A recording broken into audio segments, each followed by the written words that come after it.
Access to nutritious food can be difficult for some who live on any of South Dakota's American Indian reservations.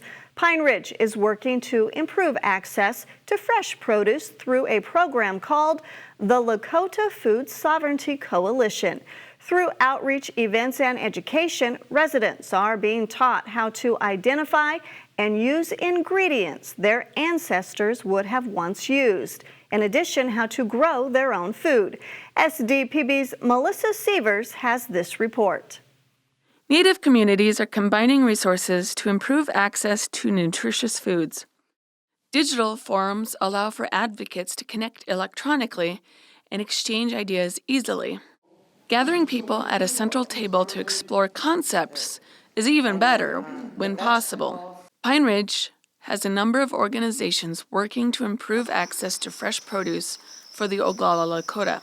Diane Amiot Seidel is the Thunder Valley Food Director. She also contributes to the Lakota Food Sovereignty Coalition. When I started, there was only 3 people that would attend the Lakota Food Sovereignty Coalition meetings. And so I started recruiting community members and having the meetings all over the reservation to figure out what the community wants. Amiot Seidel is a member of the Oglala Lakota. She is invested in improving nutrition opportunity for her Oyate. A lot of our reservations are on the food deserts. They have no access to supermarkets. On the Pine Ridge Reservation, they have all these gas stations, convenience stores, deli sandwiches, pizza, pop, chips. And a lot of our Native people that live on the reservation do not have transportation. Some of them only have the monthly income. And so that's all they have. And that's all they eat. She says one possible solution is to teach people to be sovereign and grow their own food. Pine Ridge has a number of ongoing educational programs. Native communities all over are struggling with the burden of diabetes and working to evolve their culture by going back to their roots and being self-sufficient. In February of 2020, Rapid City was the site of the first food summit hosted by the Lakota Food Sovereignty Coalition. Over the course of 2 days, a vibrant discussion on food production occurred. Indigenous chefs shared with attendees dishes showcasing pre-colonial ingredients, items that their ancestors would have used. Well, today I made bison skewers, but I marinated them in a lot of traditional ingredients. Onions and garlic and chilies, of course, are native to South America. And all of those things lower blood pressure, stabilize blood sugar. Linda Black Elk is a member of the Catawba Nation and lives on the Standing Rock Reservation. She teaches ethnobotany at United Tribes Technical College in Bismarck, North Dakota.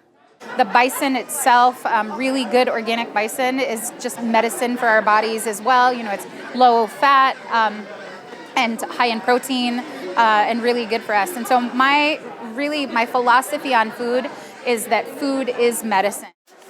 On the Rosebud Reservation, not much has changed since Matthew Wilson was in college.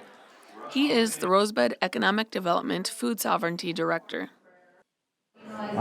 So on my reservation, there's 20 communities, and 2 of those communities have to make a 60-mile round trip just to get to a grocery store. And then when they do get to the grocery store, the produce isn't the best quality, and the price of that produce is also pretty high. Cultivating knowledge is critical for growing food for a community. Another key skill is making use of what is readily available. That's an element in Chef Sean Sherman's work to promote sovereignty and educate tribal members about indigenous food.